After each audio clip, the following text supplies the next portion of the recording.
જય માતાજી મિત્રો, આજે આપણે આવી ગયા છીએ ગોળ કેમ બની જોવા માટે। તો અહીંયા હેવડી આપણી તૈયાર થઈને ખેતરમાંથી આવી ગઈ છે।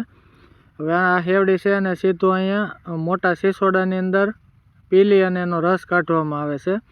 આ જે રસ છે એ તૈયાર થઈ અને અહીં જે પાઇપ તમને દેખાય છે, આ પાઇપ દ્વારા સીધો અહીંયા જે પેલો આપણો તવો છે એની અંદર આવે છે। અહીં જે કાંઈ બધી અશુદ્ધિઓ છે, કચરો છે, એ બધો કાઢી અને સાઈડમાં આ રીતે કાઢી લેવામાં આવે છે। ને પછી જે રસ છે ને ફૂલ આ રીતે તવાની અંદર ગરમ કરવામાં આવે છે।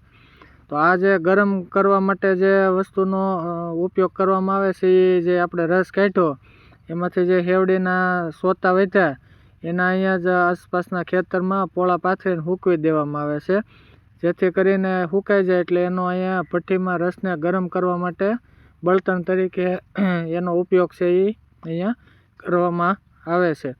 જો મિત્રો આમાં તમને દેખાય ભઠ્ઠીમાં મોટા પ્રમાણમાં તાપ છે ને એ કરવામાં આવે છે, જેથી કરીને હેવડીનો જે રસ છે એની અંદર જે પાણી છે એ બધું ઉડી જતું હોય છે અને આ રીતે આપણો જે સાહણી છે જાડી એ અહીંયા તૈયાર આ રીતે થતી હોય છે। તો આ જે ગોળ તૈયાર થાય છે એને પછી બાજુની રૂમમાં ડાયરેક્ટ અહીંયા એક ભૂંગળું મૂકેલું હોય છે। તો આ તવા છે એ સીધા સાઈડમાં ઠલવી દેવામાં આવે છે। આ જોવો મિત્રો દેખાય એમ સોતા સૂકવેલા છે જે બળતણ તરીકે અહીંયા ભઠ્ઠીમાં વપરાય છે। હવે આપણો ગોળ છે એ આ બધું તૈયાર થઈને આવી ગયો છે। તો આ ગોળ છે એને અહીંયા ઠારવામાં આવે છે, પણ સૌથી અગત્યની જે મિત્રો વાત છે એ એવી છે કે આ જે ગોળ તમને દેખાય છે ને એનો કલર જે દેખાય છે આ ઓરિજિનલ ગોળ છે। ગોળની અંદર આપણે 2-3 પ્રકાર આવે છે, એક પીળો ગોળ હોય, આછો પીળો અને વ્હાઇટ કલરનો લાગતો હોય એવો ગોળ હોય અને લાલ કલરનો ગોળ હોય। તો મિત્રો એટલું યાદ રાખજો કે હંમેશા જે આપણે ખાવા માટે ગોળ સિલેક્ટ કરી આ કલરનો એટલે કે લાલ કલરનો ગોળ છે એ હોવો જોઈએ।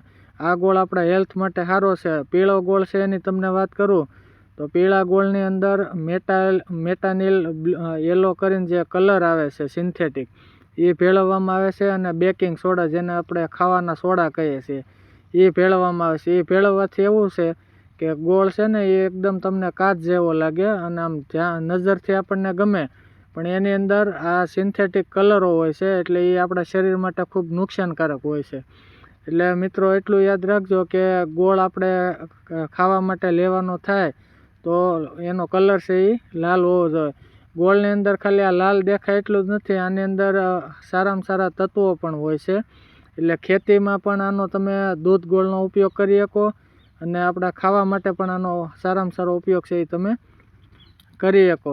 એનું કારણ એવું છે કે આની અંદર ભરપૂર માત્રામાં પોટેશિયમ, કેલ્શિયમ અને લોહ તત્વો હોય છે। જો મિત્રો આ રીતે અહીંયા ગોળ છે ને પેક કરવામાં આવે છે।